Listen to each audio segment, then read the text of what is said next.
All right, welcome to Blender.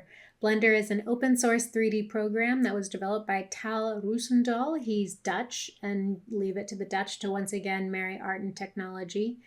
Bravo. It is an open source program, meaning A, it is completely free because the way that the program is put together, that code is available for anyone online to be able to jump in, modify, and help develop it. That is essentially how Grease Pencil was developed as a capability. It was originally a part of the software that was for annotating, for note taking, where a director would take a look at a scene or something within the 3D space and he'd want more like push and pull, more squash and stretch in a facial feature, or like some flowers over here. And he would be able to, with a stylus in 3D space, make this annotation. This capability was super popular. People realized what they could do with it, and it's slowly become what is now Grease Pencil, and it's a really powerful part of Blender. Blender is capable of 1,000 things, and this is just one of many. This is, in fact, half of the process. The first half is like modeling this scene, and but there's a lot of tutorials online for modeling and whatnot, and I'm basically just going to be taking you through the second half of this scene or process, which is storyboarding once you have your scene laid out in front of you. So once you open up your Blender 4.0, it's an application. You can just get it on the internet. It's free, did I mention? Once you open up Blender, you are going to be greeted with this splash screen. This is a beautiful piece of work by Gaku Tada. I believe he's Japanese, but I think he lives in New Zealand. Super cool guy. He's the one that originally turned me on to how to add an outline to an object, and he's just been a pioneer in this watercolor approach that's absolutely gorgeous. So I'm super proud of him, and the fact that they picked him as the splash screen art, super duper cool.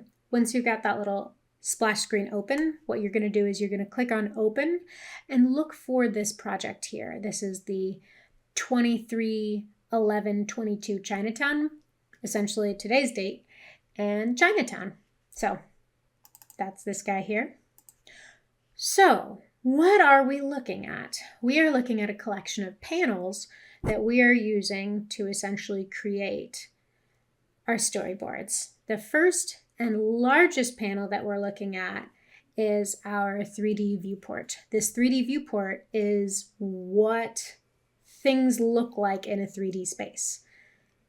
Right now, it is currently in object mode. The reason that we know we're in the 3D viewport is because we can drag our mouse up to the upper left here, and you can actually put about 20 different kinds of visual information into this panel, but leave it in the 3D viewport for now.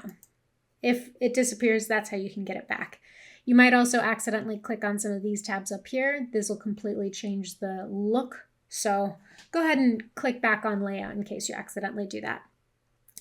Here we can change from object mode to editing mode, sculpt mode, vertex, weight, and texture. Don't worry about the last couple, and I'll go through the various modes in a moment. How do we navigate in our 3D viewport? How do we navigate and look around? Well, the way this project is set up is you are going to always be rotating around that red and white 3D cursor. That 3D cursor is something where I can place it anywhere in space by clicking Shift and right-clicking. You can see that there is a gray floor plane that is allowing me to drop this to the bottom of wherever I'd like to in space by holding down Shift and right-clicking. From here, we are navigating with our middle mouse button. So go ahead and just click that in, and you can tumble around in 3D space. Or if you hold down Shift, you can pan around. Alternatively, by holding down Control, you can either zoom in and zoom out with your middle mouse button, or you can just scroll in and out. So we can go ahead and let's say we want a closer look at the photographs up there. We're going to Shift right click and zoom in, and it'll allow us to zoom in to that place where I can get a closer look. Sometimes your scenes are going to get a little unwieldy. This is how I like things set up. So that is what I like and how this thing is set up. So that is essentially how we navigate inside of this 3D. So that is essentially how we navigate inside of this 3D viewport. The other panels that we have in front of us, on our upper right, we have our scene collection. This contains everything that's within the project. Below that are various tools that are available. The important ones are your orange piece here, object, and this dictates where something is within the 3D space, but numerically speaking, as well as this object data properties, which right now it doesn't look like that much with an object, but once we have our grease pencil selected, and we can select it because we're in object mode here, we can see the layers that are available. Below we have our dope sheet. Let's go ahead and just tweak that and change it to our timeline editor. I like working in the timeline editor because it allows me to jump back and forth between keyframes that are set here. These keyframes are going to be both different sketches that you are going to lay out, and these keyframes are also going to be points where objects, or usually a camera, is going to be interpolated from point A to point B. So those are your 4 main panels that you're going to be using. Another thing that might happen in your 3D viewport is it might look funky, like, oh snap, wireframe. I didn't mean to look at the wireframe. That's in the upper right. You've got wireframe viewing, your basic 3D look, which can be nice if you're having trouble seeing something with the white on white, and then with your lights and textures added in there. So that's essentially something that can happen. What we would like to do really quick is we want to make sure onion skinning is activated here, because that's going to be particularly valuable with the storyboarding process. So what shall we learn first? Oh, the modes. So up here, you remember how we were talking about object mode and edit mode? So object mode, let's go ahead and just run through how you move an object. Let's say you want to move this chair. If we want to move this chair, what we want to do is we are going to use G, S, and R as our hotkeys. R for rotate, S for scale, and G for go, I guess. So what do we do here? We want to move this chair. There are 2 ways that I go about this. You can either hit 0 on your num key or click on this Z at the top to get into your overhead view. And then what we can do is use G to move this chair around. Alternatively, we can push G and constrict the movement by holding down X to move it along the X-axis, or hit G, Y, holding down Y, and it'll always move along the Y-axis. How do we know where something is within the 3D space? Something that I find really, really helpful is setting up a second camera view area, a second 3D viewport. How do we do that? We're going to take our mouse and we're going to hover over one of the corners of the 3D viewport until it turns into a little crosshair. And we're going to take it and just drag over, and now we have 2. In our second viewport, something I'm going to do in this one on the left, I am going to either hit 0 on our numpad, or I can click on this camera and it's going to snap me into the camera that exists within our scene and what the camera is seeing. So going back to moving objects, I'm going to click on a chair, hit G, X, holding down X will do that, holding down Y will do that, undo, undo. That's essentially how you can move an object around. You're also, of course, welcome to S for scale it big, scale it small. Those X and Y and Z constraints also work there as well. So scaling along the X-axis does that. And then rotating along the Z-axis will allow me to turn that chair around. So Control undo that. Really quick, jumping back to our second view, something I should have mentioned a second ago. You remember how we created a second 3D viewport? If you have a second monitor, what you want to do is hold down Shift and drag out, and that'll give you a freeform window that you can then use and throw that up onto a second monitor. So that's particularly valuable. I love that. You can turn that into something that is either like an overhead, an extra camera angle, or if you just want another angle for your 3D viewport. Super useful. So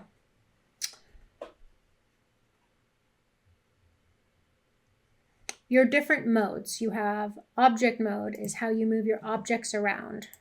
Edit mode is how you adjust those objects. Sculpt mode is tweaking them. And then don't worry about the last ones for now. When we go ahead and we click on Curly and Giddies, we are now working with the grease pencil. We're now working with that aspect of this environment. So what's happened is that the layer data, the properties, has allowed me to see the layers available with this grease pencil object. Right now we have 4 Curly and Giddies. Let's go ahead and unlock Curly there. And let's go ahead and add in a head turn for Giddies. Just a little bit of a change there. Something that we can use to demonstrate what that looks like as we're changing our character. The first and most important thing that we do is we take our 3D cursor and we shift right click to set the 3D cursor to where Giddies is. Then we take our camera and we go into our camera mode. So this is essentially what our camera sees. Now that we go from object mode to draw mode. You can do this in any order, really. You can go object mode to draw mode. And inside here, let's take a look at what we have available to us in the grease pencil tool. We have our brushes. I almost exclusively use the pencil and the ink. I think those are both really versatile and they render really fast. Of course, there are more brushes available out there. A lot of them are used in more of the artistic, painterly, 3D world approach, but for what we're doing, pencil and ink is just fine. And you want something that's not going to slow your computer down. So your airbrush is also something that I'll use when trying to imply that something is out of focus. That's also really easy. But for the most part, pencil and ink. Pencil. Here is what we are loading our brush with. Since this is a really nice simple storyboard, we essentially have 3 things here. We have a black line, a gray fill, and a white fill. If we want to add more materials, you're welcome to. That's this little tab right here. But for now, go ahead and just stick with your black pencil or your black ink, a gray fill, and a white fill. So now that we have our pencil selected, we have our layers. Let's go ahead and lock Curly's layers because we're not modifying Curly right now. Shift right click to make sure our 3D cursor is where Curly is, or where Giddies is physically in 3D space. And we're going to move on to the Giddies layer. We're going to take our playhead over, let's say around frame 12. That's when we want to start inserting this head turn. So I for insert, and I like doing all layers because it'll be all unlocked layers. So we'll add a new keyframe for both his outline and his fill. What's just happened is because we have onion skinning activated, we can see the frame before in green. If this is too intense, you can see this onion skinning right here. You can turn that down. And now let's go ahead and just zoom in and let's just draw a little bit of him turning his head. Let's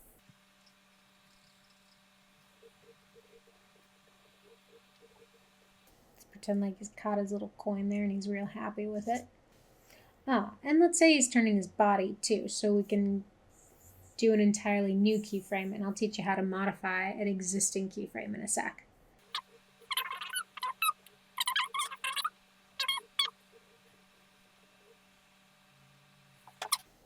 This is how I like working. I like dropping in my basic proportions, making sure we're still on the Giddy's layer. We're going to change this from pencil to pen, and I'm going to lower our onion skin a little bit further so we get a little bit more clarity there.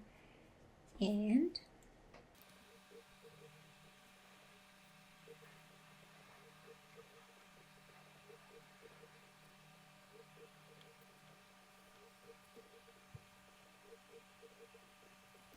Shift middle mouse allows me to move up.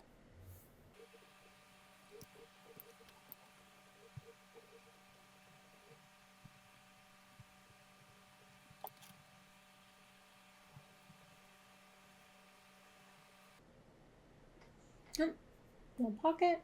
All right. So Shift middle mouse allows me to pan there. One small thing that allows you to polish this in a way is I'm going to move on to the fill layer.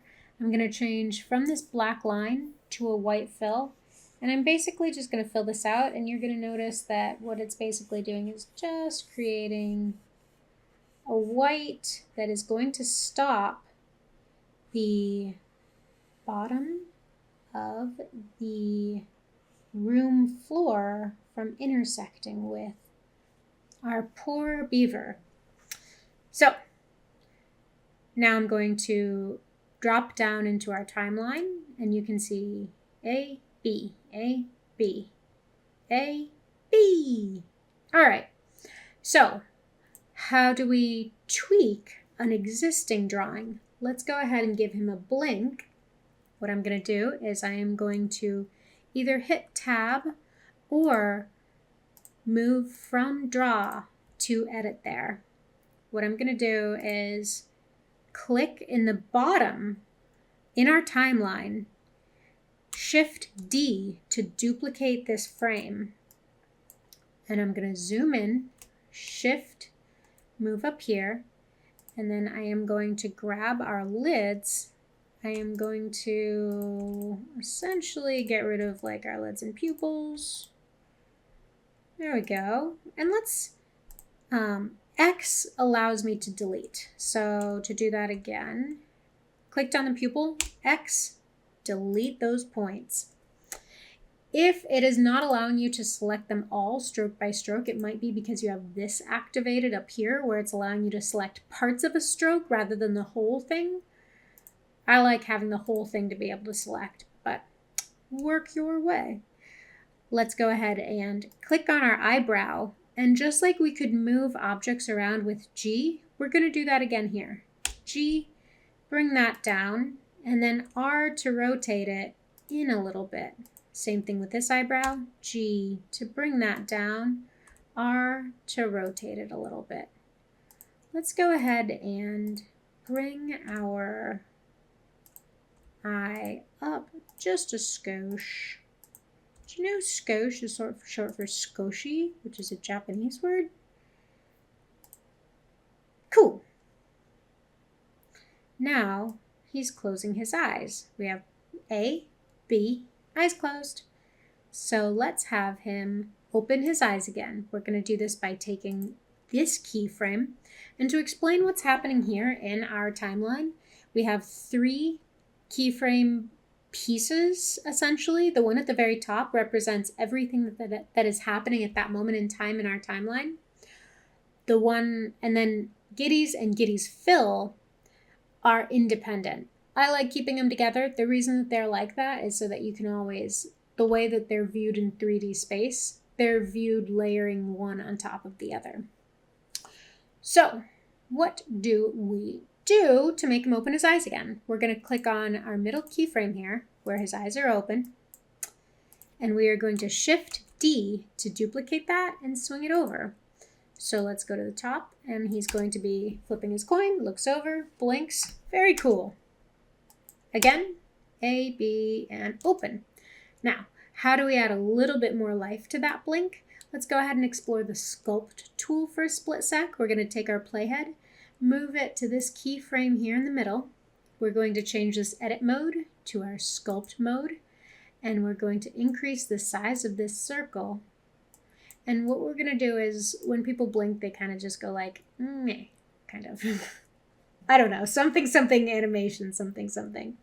So with this circle, what we're going to do is we're basically just going to push his features down a little bit, his hat down a little bit. This tool is called push. You're welcome to play around with the different ways of moving strokes around. I find push is just the one that tends to work with what I am trying to accomplish. So that's why it's essentially set up here like this for you. So now if we go ahead and take our playhead, we can see his features are now squishing for that frame. So A, B, bleep, boop. Excellent. So that's essentially how you start working on your character performances. If we want Giddies to start walking around, that's totally cool. Just go ahead and make sure that as you're moving him, go ahead and shift right click to make sure that you're drawing where you want him to be drawn in this 3D space. Because the way that the grease pencil works, you've got these two key pieces up at the very top. You are going to be drawing in the perspective of your view, which is your camera, and you're looking through your camera. You know this because it is framed like so, and you're doing it in the place of where the 3D cursor is. So that's essentially how to start building out those grease pencil keyframes. Why don't we go ahead and add in a second camera so we know how to... Oh, let's go ahead and move the camera so we can take a look at how camera moves work. So let's go ahead and change from draw mode to edit mode. We are going to grab our camera either in our scene collection or we can find it here. And what we're going to do is we're going to set a start and an end keyframe for this. We're going to swing our playhead to the very beginning. And let's just go ahead and add a soft dolly in with this camera. The camera is going to be physically moving. So we are going to jump over to this orange circle, which allows us to see the physical location of where this camera is. And we are going to set an X and a Y location. So those are the attributes that we're going to be manipulating as we move this camera. We are going to bring our playhead forward a little bit, say 50 frames. And there's a couple different ways of doing this. You can either go in and adjust these numbers inside of the panel. You can hit G and move your camera. If you're going to do this, what I recommend doing is I recommend setting one of your views to the overhead so you can see where it is physically going to be going, and it's going to manipulate on the X and Y and not Z axes. So G is going to move it, and we can just eke it a little bit closer. And let's go ahead and set those X and Ys. And since we seem to have lost a good frame here, why don't we click on this jump to keyframe to go back to the first one, set a Z keyframe as well. And so now as we're coming here, let's jump to the final point. We're going to lower our camera a little bit and set that keyframe. So now we essentially have that. Excellent. All right. So let's add in another camera. So now we know how to cut from one camera to another. Let's go ahead and add a camera that's going to be a close-up. So what do? Make sure we're in object mode because that is how we know that we can add new objects inside of our little cameras folder. Let's go ahead and, with our mouse inside of the 3D viewport, Shift A will allow us to add another camera. Excellent. Very good. Let's take this camera, let's hit G to raise it up a little bit. And one thing that we want to do is we want to take our first camera here, camera 0 essentially. Let's go ahead and take our playhead, move it to the very beginning, and we're going to say marker, bind camera to marker. Because camera 0 is selected, it's going to know that at this point in time, we need to be looking through camera 0. We're going to move a little bit further in our timeline, say frame 60, and we're going to select our other camera, and we're going to bind marker to camera. Now you see what's happened here in the timeline. It's got this camera 1 is for this duration, camera 2 is for this duration. So let's go ahead and put this into what the camera is seeing. Camera is seeing that, and then camera moves or cuts to the second camera. So let's go ahead and set up this second camera. Let's go ahead and go into our overhead view, zoom out a little bit. Let's bring this here-ish, and let's change the focal length of this camera. So we're going to pop over into this green tool object data properties. What was the object data properties for a grease pencil were the layers. For a camera, it's going to be your focal length. So go ahead and make that, let's say 120, a nice long lens. And then let's jump back into our object data properties and let's just frame that up. So we've got a really nice view of Giddies. So you can see what's happening in the 3D overhead there, and you can see what's happening in the camera view as well. Let's go back to the very beginning. We're going to hit play, and that's happening, and then we cut there. Excellent. Now you know how to cut cameras. One other piece of information that might be of particular use is the way that I've been doing this is I've been talking through the script, pitching it almost, and then animating on top of that pitch. So if you're able to create an MP3 or a WAV, an audio recording of what you're looking for, you can have that to kind of animate too. Pros and cons, you might end up changing your mind as I did with my Chinatown. And then you have to re-record like ADR style, which is a lot harder than I thought it would be. So actors, I never give them enough credit. So how do we add sound effects, voiceover, and music? How do we add audio to things? What we can do is we can modify our play panel really, really quick. What we're going to do is we're just going to change this from our timeline to what is called the video sequencer. What we're going to do here is we're going to bring our play ad all the way to the very front, and we are going to Shift A to add in our sound. And then there's the voiceover I recorded, so you can just add that in and it's going to come up as a nice little panel, and you can animate or storyboard to your pitch. So let's go ahead and change that back to our dope sheet. Actually, I like the timeline because it gives me the option to jump to keyframes.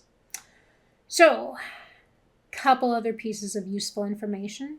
Let's say you're having a hard time seeing something because a piece of furniture is in the way. What you can do is you can click on that object and you can push H to hide it, H to hide it, H to hide it.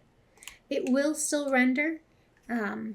So if you want to delete something permanently, you push X, and X will permanently delete something. If you want to bring back what you have hidden, Alt-H will bring back all of your hidden objects. This technique also works when you are editing strokes. So if you want to hide different parts of it, you're welcome to do that. If you want to adjust the duration of how long your animation is, that's going to be in your output properties. So right now we are at 24 frames per second. It's starting at 1, it's ending at 150. You can of course increase this to however many frames you'd like. And your output folder here is where this is going to be living on your computer. So once you hit render animation, it's going to render that out as an MP4 right now in this folder that you designate. So I think that is just about it. Something that can at least get you started to play around with the different ways of boarding in a 3D space. Have fun. Let me know if you have any questions. It's something I'm still teaching myself, so I hopefully will have some answers, and if not, I'll help you figure it out. Yeah, let me know if you need any, like, if you want to Zoom or something. I'm accessible. Thanks, dude. And again, thank you for the storyboarding class. Good luck.